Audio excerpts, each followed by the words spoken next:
Sousedi se mi smáli, když jsem je požádal, aby přispěli na opravu cesty. Tak jsem postavil mýtnou bránu. Před 12 lety jsem po dědovi zdědil pozemek, starý statek, 23 akrů půdy a asfaltovou cestu vedoucí přímo k hlavní silnici. Za mým pozemkem leží luxusní čtvrť Kensington Estates. 12 vil, právníci, chirurgové, manažeři. Jejich oficiální věst existuje, ale vede oklikou, která jim přidává 15 minut.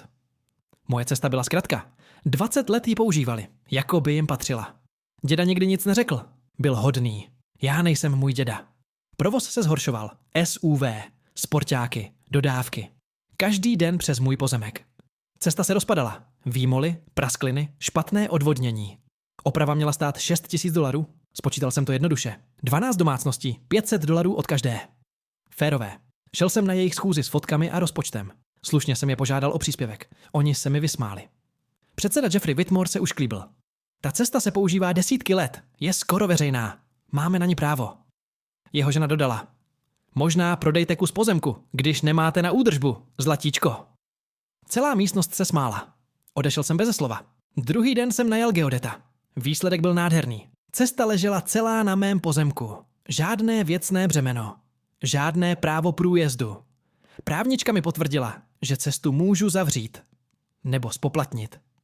Vybral jsem si druhou možnost. Za $4,000 jsem nechal nainstalovat automatickou závodu s platebním terminálem a cedulí. Soukromá mýtná cesta. $50 za vjezd. V pondělí ráno přijel Jeffrey jako první. Závora zůstala dole. Troubil. Nic. Nakonec přiložil kartu. Závora se zvedla. Cink. Do 9 přijela policie. Jeffrey tvrdil, že blokuju veřejnou cestu. Policista zkontroloval moje dokumenty a řekl: je to soukromý pozemek. Zaplaťte mýto, nebo jeďte oklikou. A tak platili. Všichni.